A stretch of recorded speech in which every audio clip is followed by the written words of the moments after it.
आपका स्वागत करती हूँ। आज हम कक्षा 12वीं विषय अर्थशास्त्र और अर्थशास्त्र में एक बहुत महत्वपूर्ण टॉपिक मार्केट बाज़ार इसे पढ़ेंगे और हम ये जानेंगे कि वास्तव में जिसे हम बाज़ार अभी तक कहते आए हैं वह है क्या, यह कितने प्रकार का होता है और इसमें मांग तथा पूर्ति किस प्रकार किसी वस्तु के मूल्य को निर्धारित करती है। बच्चों, सामान्य भाषा में हम बाज़ार का अर्थ क्या लगाते हैं?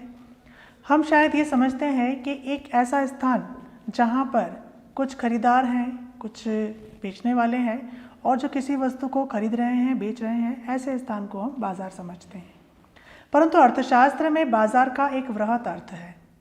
अर्थशास्त्र में बाज़ार को हमने उस संपूर्ण क्षेत्र से जोड़ा हुआ है जहाँ पर वस्तुएं खरीदी और बेची जा रही हैं, यानी कि ये ऐसा वाइड एरिया है जो ये बताता है कि मार्केट का तात्पर्य उस समस्त क्षेत्र से है, चाहे वो बहुत छोटे स्तर पर हो और चाहे बहुत बड़े स्तर पर हो। वो समस्त क्षेत्र जहाँ पर किसी वस्तु को क्रेताओं और विक्रेताओं के द्वारा खरीदा और बेचा जाता है, जहाँ पर वस्तु की कीमत प्रतियोगिता के आधार पर समान हो जाती है और एक निश्चित समय में निश्चित कीमत पर इस प्रतियोगिता के आधार पर वस्तुओं को खरीदा या बेचा जाए, वो पूरा एरिया ही मार्केट या बाज़ार कहलाता है। तो अर्थशास्त्र में जहां हम देख रहे हैं कि बाज़ार का तात्पर्य क्या है, इसके आधार पर हम बाज़ार की कुछ विशेषताओं को समझ सकते हैं। बाज़ार की विशेषताओं में सबसे पहली विशेषता आएगी क्षेत्र, जिसे हम एरिया कहेंगे। इसके अंतर्गत हम ये देख सकते हैं कि एक ऐसा क्षेत्र या ऐसा कोई भी बड़ा एरिया जहाँ पर हम वस्तुओं को खरीद सकें, बेच सकें, चाहे वो ऑनलाइन शॉपिंग ही क्यों ना हो, जिसमें क्रेता एक स्थान पर होता है पर विक्रेता उसके सामने मौजूद नहीं होता, फिर भी वस्तुओं का क्रय विक्रय संपन्न हो जाता है। तो हम यहाँ पर बाज़ार की प्रथम जो एक विशेषता देख रहे हैं वह यही है कि बाज़ार का क्षेत्र काफ़ी विस्तृत होता है जहाँ से वस्तुओं को खरीदना और बेचना संभव हो पाए। बाज़ार की दूसरी विशेषता है क्रेता और विक्रेता।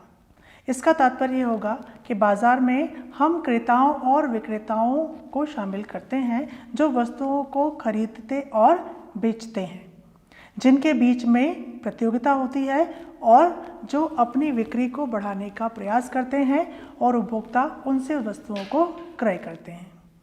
इसकी तीसरी विशेषता होगी कीमत, यानी जब हम वस्तुओं को खरीदते और बेचते हैं तो उसकी एक निश्चित कीमत हमें चुकानी होती है और यह निश्चित कीमत जो है विक्रेताओं को प्राप्त होती है। यह कीमत मांग और पूर्ति की सापेक्षिक शक्तियां निर्धारित करती हैं। बाजार की अगली विशेषता होगी एक वस्तु, यानी कमोडिटी। जब हम बाज़ार की कल्पना करते हैं तो हम देखते हैं हमारे आसपास बहुत सारी वस्तुएं हैं जहां बहुत सारे लोग इकट्ठे हैं और जो वस्तुओं को खरीद रहे हैं, बेच रहे हैं।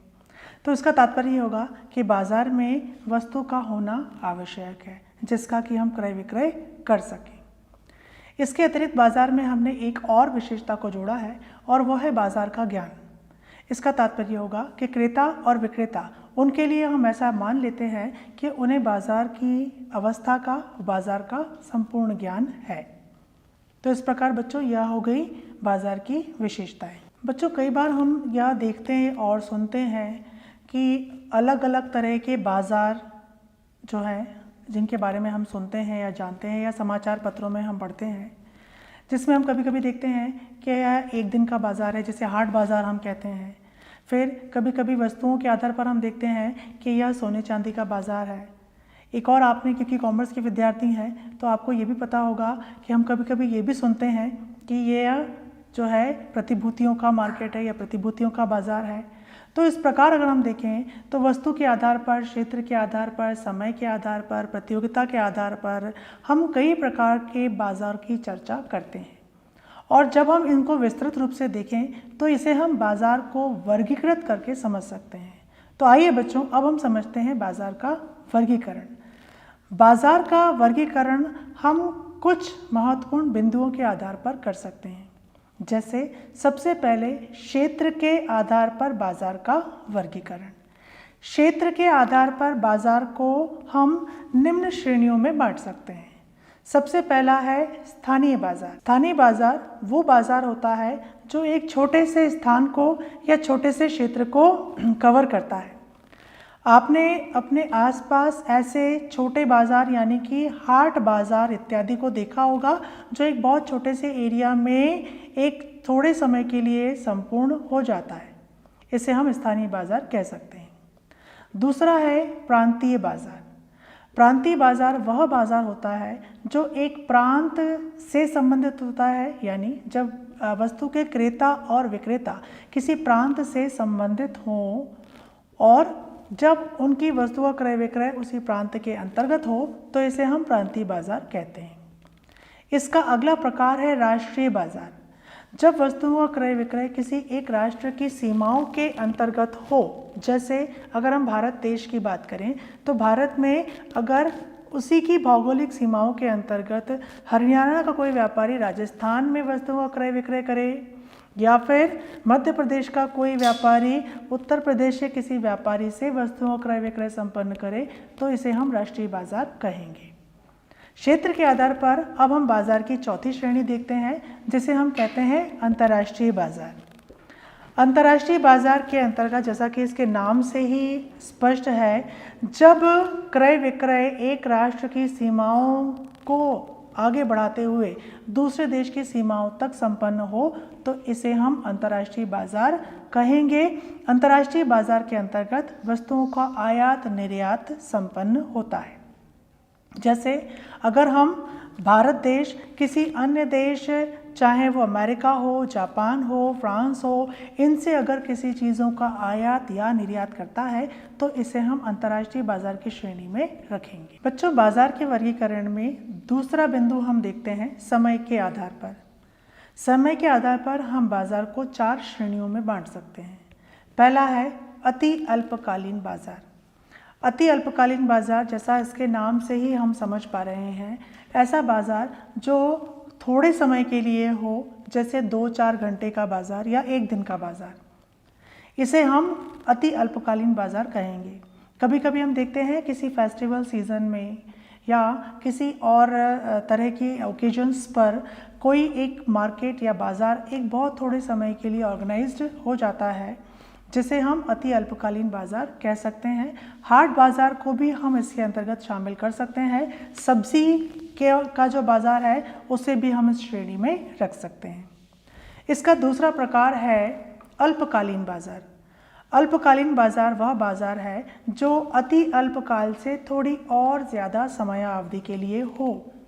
जब किसी एक निश्चित स्थान पर कुछ समय के लिए कोई मेला वगैरह आयोजित होता है या किसी एक स्थान पर थोड़े समय के लिए कुछ दुकानों को अस्थायी रूप से लगाकर कोई बाज़ार तैयार कर लिया जाता है, तो ऐसे बाज़ार को हम अल्पकालीन बाज़ार कह सकते हैं। समय के आधार पर अब हम बाज़ार की तीसरी श्रेणी देख रहे हैं और यह है दीर्घकालीन बाज़ार। दीर्घकालीन बाज़ार के अंतर्गत हम ऐसी वस्तुओं के बाज़ार को शामिल करेंगे जो थोड़े ज़्यादा समय के लिए हों, और क्योंकि इसे हम दीर्घकालीन बाज़ार के अंतर्गत रख रहे हैं तो इसमें वो वस्तुएं होंगी जो टिकाऊ हैं, यानी जो शीघ्र से नष्ट नहीं होती और जिसे हम अति काल के लिए या थोड़े ज़्यादा समय के लिए खरीद और बेच सकते हैं। इसे हम दीर्घकालीन बाज़ार कहेंगे। इसकी चौथी श्रेणी है अति दीर्घकालीन बाज़ार। अति दीर्घकालीन बाजार के अंतर्गत उन वस्तुओं को शामिल किया जाएगा जिनका क्रय विक्रय बहुत लंबे समय के लिए हो सकता है। तो समय के आधार पर अब हम चारों श्रेणी देख चुके हैं। इसके बाद वर्गीकरण में अब हम अगला बिंदु ले रहे हैं वैधानिकता के आधार पर। वैधानिकता के आधार पर बाजार को हम 2 श्रेणी में रखते हैं। पहला है वैध बाजार और दूसरा अवैध, अवैधानिक या फिर काला बाजार। पहला जो वैधानिक बाजार है, इसमें हम कहेंगे ऐसा बाजार या ऐसी वस्तुओं का क्रय विक्रय जिन्हें कानून ने अपनी मान्यता प्रदान की है और जो कानून की बंदिशों के अंतर्गत संपन्न हो रहा है। इनमें वो वस्तुएं शामिल हों जिनका क्रय विक्रय करना कानूनी रूप से मान्य हो। ऐसे बाजार को हम वैध बाजार की संज्ञा देंगे। काला बाजार या अवैध बाजार वो होगा जिसके अंतर्गत या तो क्रेता विक्रेताओं के द्वारा कानून का पालन न करते हुए वस्तुओं का क्रय विक्रय किया जा रहा है, या फिर ऐसी वस्तुओं का क्रय विक्रय किया जा रहा है जिन्हें सरकार या कानून अपनी मान्यता नहीं देता, या जिन्हें किसी प्रकार से सरकार ने खरीदना और बेचना प्रतिबंधित किया हुआ है। ऐसे बाजार को हम अवैध बाजार या काला बाजार कह सकते हैं। वर्गीकरण की अगली श्रेणी है बिक्री के आधार पर। बिक्री के आधार पर हम इसे दो श्रेणियों में बांटते हैं, फुटकर बाजार और थोक बाजार। फुटकर बाजार के अंतर्गत जब हम वस्तुओं को उत्पादकों या थोक विक्रेताओं से थोड़ी थोड़ी मात्रा में खरीदकर बेचते हैं, इसे हम फुटकर बाजार कहते हैं। हम अपने आसपास जो छोटी छोटी दुकानें देखते हैं, कपड़े की दुकानें, किराने की दुकानें या अन्य दुकानें, इसे हम फुटकर व्यापारी की श्रेणी में रखते हैं। दूसरा है थोक व्यापार। थोक व्यापार के अंतर्गत उत्पादक से विक्रेता बल्क में वस्तुओं को खरीदता है, बड़ी मात्रा में वस्तुओं को खरीदता है और उसे छोटे व्यापारी, जिसे हम फुटकर विक्रेता कहते हैं, उनको बेचता है। जब बल्क में वस्तुओं को खरीदा जाए तो इसे हम थोक व्यापार कहेंगे। वर्गीकरण की अगली श्रेणी है और वह है प्रतियोगिता के आधार पर बाजार का वर्गीकरण। प्रतियोगिता के आधार पर हम बाजार को दो श्रेणियों में बांटते हैं। पहला पूर्ण प्रतियोगिता बाजार और दूसरा है अपूर्ण प्रतियोगिता बाजार। बच्चों, बाजार के वर्गीकरण की इन सभी श्रेणियों में हमारी मुख्य विषय वस्तु प्रतियोगिता के आधार पर बाजार का वर्गीकरण है। तो आइए अब हम इसकी विस्तृत चर्चा करते हैं। सबसे पहले हम पढ़ेंगे पूर्ण प्रतियोगिता बाजार, परफेक्ट कंपटीशन मार्केट। पूर्ण प्रतियोगिता बाजार एक ऐसी बाजार की स्थिति है जिसमें वस्तुओं के अनेक क्रेता विक्रेता बाजार में वस्तुओं को खरीदने और बेचने के लिए मौजूद हैं। साथ ही साथ यहाँ पर जिस वस्तु का क्रय विक्रय किया जा रहा है वह वस्तु होमोजीनियस है, यानी समरूप है। साथ ही साथ इनमें वस्तुओं को खरीदने और बेचने के लिए स्वतंत्र प्रतियोगिता पाई जाए और इस स्वतंत्र प्रतियोगिता के फलस्वरूप वस्तुओं की कीमत समान हो जाए। ऐसी स्थिति को हम पूर्ण प्रतियोगिता बाजार की स्थिति मानते हैं। और इस पूर्ण प्रतियोगिता बाजार की स्थिति में हमने एक और चीज़ को शामिल किया है और यह माना है कि समस्त क्रेताओं और विक्रेताओं को बाजार का संपूर्ण ज्ञान है। इस प्रकार पूर्ण प्रतियोगिता बाजार एक ऐसी स्थिति होगी जहां पर समरूप वस्तुओं की एक कीमत पर स्वतंत्र प्रतियोगिता के आधार पर वस्तुओं को खरीदने बेचने के लिए अनेक क्रेता विक्रेता मौजूद हों। पूर्ण प्रतियोगिता बाजार यानी परफेक्ट कंपटीशन मार्केट के इस छोटे से अर्थ के आधार पर अब हम इसकी विशेषताओं को समझ सकते हैं। इनकी विशेषताओं में पहली विशेषता ही है अनेक क्रेता विक्रेता, अनलिमिटेड बायर्स एंड सेलर्स। पूर्ण प्रतियोगिता में हमने एक ऐसी स्थिति की कल्पना की है जहां पर किसी वस्तु के अनेक क्रेता विक्रेता मौजूद हैं और जो वस्तुओं को खरीदने बेचने के लिए तैयार हैं या तत्पर हैं। अभी जैसा हमने सुना कि पूर्ण प्रतियोगिता बाजार में अनेक क्रेता विक्रेता का होना आवश्यक है, तो यहाँ पर पूरे बाजार में जितनी वस्तुओं का उत्पादन होता है, क्योंकि अनेक विक्रेता होते हैं तो वे पूर्ति में अपनी थोड़ी सी भागीदारी दर्ज करते हैं। इसी प्रकार क्योंकि अनेक उपभोक्ता होते हैं तो उपभोक्ता भी उपभोग के लिए जो भी वस्तुएं मौजूद हैं उनका थोड़ा सा भाग ही क्रय करते हैं। इस प्रकार वह वस्तु की मांग और पूर्ति में अपना योगदान देकर वस्तु के क्रय विक्रय को संपन्न करते हैं। पूर्ण प्रतियोगिता बाजार की दूसरी विशेषता है समरूप वस्तु। यहाँ यह माना जाएगा कि जिन वस्तुओं का क्रय विक्रय किया जा रहा है वे वस्तुएं गुण, धर्म और सभी आकार प्रकार में समान होनी चाहिए। यानी किसी भी उत्पादक के द्वारा वस्तुओं का उत्पादन किया जाए परंतु वे रूप, रंग, आकार में समरूप होनी चाहिए, समान होनी चाहिए। पूर्ण प्रतियोगिता बाजार की तीसरी विशेषता है बाजार का पूर्ण ज्ञान। हम एक ऐसी स्थिति की कल्पना करते हैं जहां पर वस्तु के क्रेता और विक्रेताओं को बाजार की स्थिति, बाजार में किन उत्पादकों के द्वारा कितनी वस्तुओं का उत्पादन किया जा रहा है और उपभोक्ता किस कीमत पर वस्तु को खरीद रहा है। क्योंकि वस्तु का मूल्य ही समान है, तो इस प्रकार सारी चीज़ों की जानकारी किसे होती है? क्रेता और विक्रेता को होती है। पूर्ण प्रतियोगिता बाजार की अगली विशेषता है समान कीमत। हम यहाँ पर जिस स्थिति की कल्पना कर रहे हैं उसके आधार पर यह माना जाता है कि क्रेता और विक्रेताओं की आपसी प्रतियोगिता के आधार पर यहाँ पर वस्तु का मूल्य समान हो जाता है। इस प्रकार समरूप वस्तुओं की बिक्री एक समान मूल्य पर होती है और कोई भी विक्रेता इसके मूल्य को प्रभावित नहीं कर सकता। अगर वह इस मूल्य पर वस्तु को खरीद या बेच नहीं रहा तो वह अपने उत्पादन में परिवर्तन कर सकता है, लेकिन वह इसके मूल्य में परिवर्तन करने में सक्षम नहीं होगा। पूर्ण प्रतियोगिता बाजार की अगली विशेषता के अंतर्गत ऐसा माना जाता है कि पूर्ण प्रतियोगिता बाजार में वस्तु के क्रेता और विक्रेता बिना किसी बंधन, बिना किसी समझौते और बिना किसी सरकारी हस्तक्षेप के वस्तुओं का क्रय विक्रय करते हैं। इसका तात्पर्य यह है कि उत्पादकों और उपभोक्ताओं को वस्तु की कीमत के लिए कोई प्रयास नहीं करना पड़ता, जबकि वहाँ पर वस्तु की मांग और पूर्ति की सापेक्षिक शक्तियाँ ही वस्तु की कीमत को निर्धारित कर लेती हैं। तो इनके बीच में केवल एक स्वतंत्र प्रतियोगिता देखने को मिलती है। इसके अतिरिक्त इसके दो और हम विशेषताएं देख सकते हैं, जिसमें पहली विशेषता है यहाँ पर वस्तुओं के विक्रय के लिए किसी प्रकार के विज्ञापन की आवश्यकता नहीं होती, अतः यहाँ पर विज्ञापन व्यय का अभाव होता है। दूसरी बात, हमने यहाँ पर एक कल्पना की है कि क्रेता और विक्रेता गतिशील स्थिति में है। इसका तात्पर्य होगा कि क्रेता और विक्रेता हर स्थान से वस्तुओं को खरीदने और बेचने में सक्षम है, तो यहाँ पर हम यातायात लागत या यातायात व्यय को भी शून्य मान लेते हैं। बच्चों, जब हम पूर्ण प्रतियोगिता बाजार की इस स्थिति को देखते हैं और इसके लक्षणों को देखते हैं तो एक प्रश्न हमारे दिमाग में आता है कि क्या ऐसी स्थिति वास्तविक जीवन में देखने को मिल सकती है। और इसके आधार पर एक प्रश्न यह भी उत्पन्न होता है कि क्या पूर्ण प्रतियोगिता बाजार कल्पना मात्र है।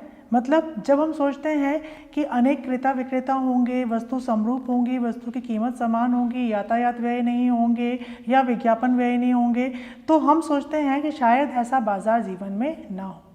तो बच्चों, वास्तविकता ही यही है कि पूर्ण प्रतियोगिता बाजार की स्थिति वास्तविक जीवन में देखने को नहीं मिलती, किंतु इसके आधार पर हम अन्य बाजारों की कल्पना करते हैं और अन्य बाजारों के अध्ययन पर जोर देते हैं। तो इस प्रकार पूर्ण प्रतियोगिता बाजार का अध्ययन भी अनिवार्य है।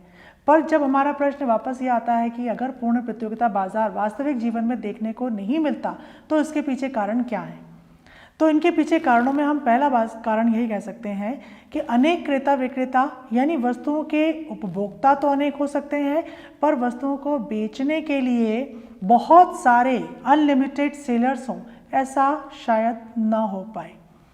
दूसरी इसकी विशेषता जो हम बोलते हैं समरूप वस्तु। जब अलग अलग उत्पादक वस्तु का निर्माण करते हैं तो कहीं ना कहीं वस्तु की समरूपता में भी परिवर्तन आ जाता है और उनमें भिन्नता दिखाई देती है। वस्तु की समान कीमत, कितना ही बाजार में वस्तुओं को हम कीमत समान रूप से खरीदने बेचने का प्रयास करें, पर जब बहुत वास्ट एरिया है यहाँ पर वस्तुओं की कीमत भी समान नहीं हो पाती। एक और चीज़ हम देख रहे हैं कि जब विक्रेता वस्तुओं को विक्रय करता है तो उसका प्रयास ये होता है कि वह अधिकतम लाभ प्राप्त कर सके, और अधिकतम लाभ प्राप्त करने के लिए वह वस्तुओं को कहीं ना कहीं उपभोक्ताओं से अवगत कराता है और उस पर विज्ञापन पर खर्च करता है। तो विज्ञापन की स्थिति भी हमें देखने को मिलती है और इसके आधार पर विज्ञापन व्यय भी, क्योंकि विक्रय के लिए शामिल होते हैं, तो यहाँ पर वस्तुओं के मूल्यों में परिवर्तन आ ही जाता है। अगली चीज़ जो हम सोच रहे हैं कि गतिशीलता, यानी क्रेता विक्रेताओं में गतिशीलता है, तो गतिशीलता होने के बाद में भी वस्तुओं को एक स्थान से दूसरे स्थान पर पहुंचाना आवश्यक होता है, और यहाँ पर यातायात के व्यय भी कहीं ना कहीं वस्तु की लागत में शामिल हो जाते हैं और जो वस्तु के मूल्य को परिवर्तित कर देते हैं। तो इस प्रकार ये सारी स्थितियां अगर हम देखें तो हम कह सकते हैं कि ये सारी स्थितियां वास्तविक जीवन में संभव नहीं हो पाती। इसीलिए पूर्ण प्रतियोगिता बाजार की स्थिति हम अर्थशास्त्र के अध्ययन के दृष्टिकोण से महत्वपूर्ण तो मानते हैं, परंतु वास्तविक जीवन में ऐसी कोई स्थिति देखने को नहीं मिलती। जब बाजार में पूर्ण प्रतियोगिता की स्थिति देखने को नहीं मिलती तो जो वास्तविक स्थिति हम देखते हैं वही अपूर्ण प्रतियोगिता बाजार है। अपूर्ण प्रतियोगिता बाजार जहाँ पर वस्तु के अनेक क्रेता विक्रेता ना हो, जहाँ पर हर प्रकार की वस्तु का क्रय विक्रय हो, जहाँ पर वस्तुओं की अनेक कीमतें हों, यानी अलग अलग कीमत पर वस्तुओं को खरीदा बेचा जाए, इसे हम अपूर्ण प्रतियोगिता बाजार कहेंगे। अपूर्ण प्रतियोगिता बाजार को हम 3 श्रेणियों में बांटकर पढ़ सकते हैं। एकाधिकार बाजार, जिसे हम मोनोपोली ट्रेड कहते हैं, एकाधिकृत बाजार, जिसे हम मोनोपोलिस्टिक ट्रेड कहते हैं, और अगला अल्पाधिकार बाजार, जिसे हम ओलिगोपोली ट्रेड कहते हैं। तो सबसे पहले हम देख रहे हैं एकाधिकार बाजार। एकाधिकार बाजार मोनोपोली, जैसा कि इसके नाम से ही स्पष्ट है, एकाधिकार बाजार वो बाजार होगा जहां पर किसी वस्तु के अनेक उत्पादक न हो, केवल किसी एक उत्पादक के द्वारा, फर्म या कंपनी के द्वारा वस्तु का उत्पादन कार्य संपन्न किया जाए। और क्योंकि एक ही उत्पादक है तो यहाँ पर प्रतियोगिता का भी अभाव होगा। वही वस्तु की पूर्ति पर अपना संपूर्ण नियंत्रण रखेगा और साथ ही साथ वस्तु की कीमत क्या होगी, इस कीमत का निर्धारण भी उसी एक फर्म के द्वारा या कंपनी के द्वारा संपन्न किया जाएगा। ऐसे बाजार को हम एकाधिकार बाजार कहते हैं। एकाधिकार बाजार का सबसे अच्छा उदाहरण है रेलवे, क्योंकि यहाँ पर रेलवे की और कोई कॉम्पिटिटर नहीं है और कोई प्रतियोगी नहीं है। वही रेल में जितना भी इनकी सप्लाई है उसको निर्धारित करती हैं। साथ ही साथ रेलवे फेयर क्या होगा, इसे केवल रेलवे विभाग ही डिसाइड करता है। एकाधिकार के इस अर्थ के आधार पर अब हम एकाधिकार की कुछ विशेषताओं को भी देख सकते हैं। सबसे पहला है अनेक उपभोक्ता परंतु एक विक्रेता। एकाधिकार बाजार एक ऐसी स्थिति को दर्शाता है जहां पर वस्तु को खरीदने के लिए तो अनेक उपभोक्ता बाजार में हैं, लेकिन उस वस्तु के विक्रय के लिए केवल एक ही विक्रेता बाजार में मौजूद है।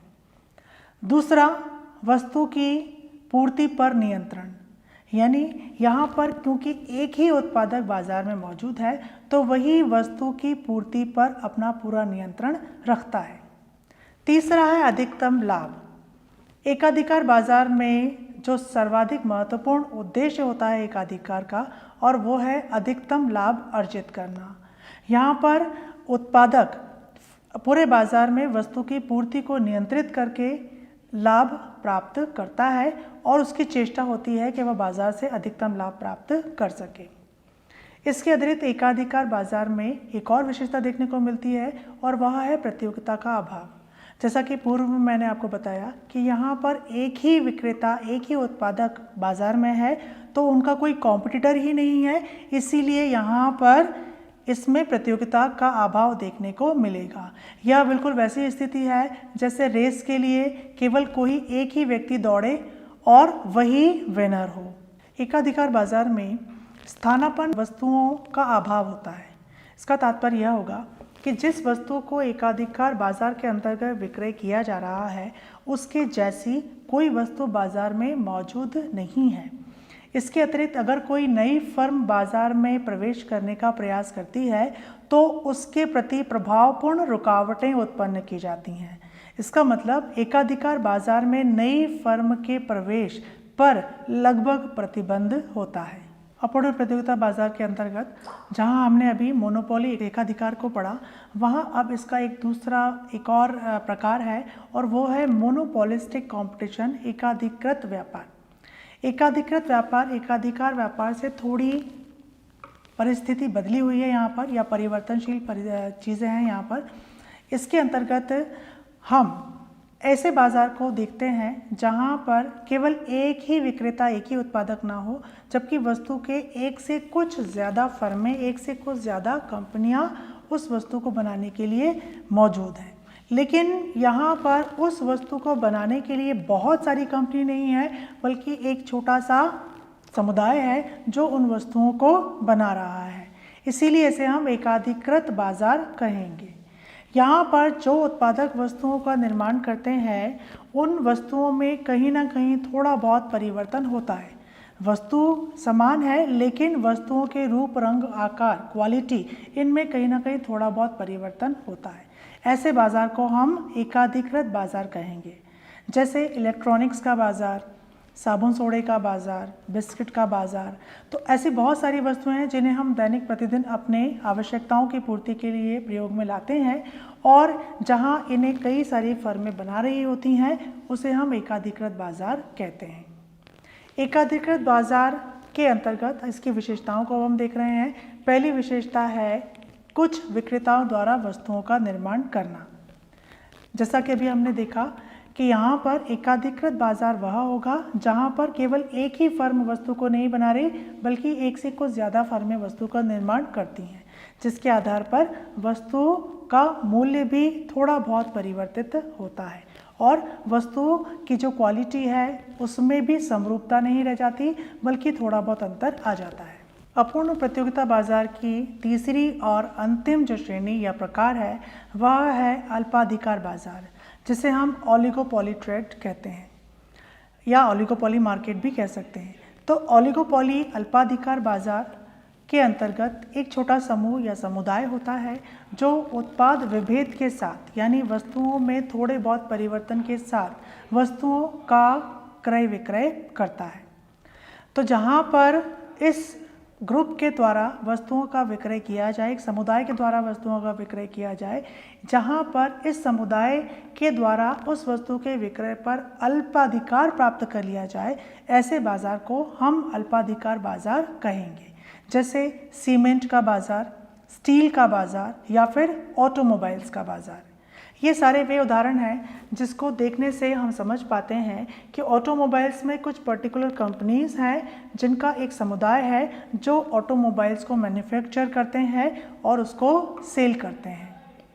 ऐसे बाज़ार के अंतर्गत हम एक ऐसी स्थिति की कल्पना कर सकते हैं या ऐसी स्थिति को देख सकते हैं जहां पर नई फर्में प्रवेश तो कर सकती हैं उत्पादन के लिए, किंतु उन्हें उस बाज़ार में प्रवेश करने के लिए पहले से स्थापित इस समुदाय का या समूह का कड़ी प्रतियोगिता के साथ सामना करना पड़ता है। तो बच्चों, आज की कक्षा में हमने बाज़ार और बाज़ार के सभी प्रकारों को समझा।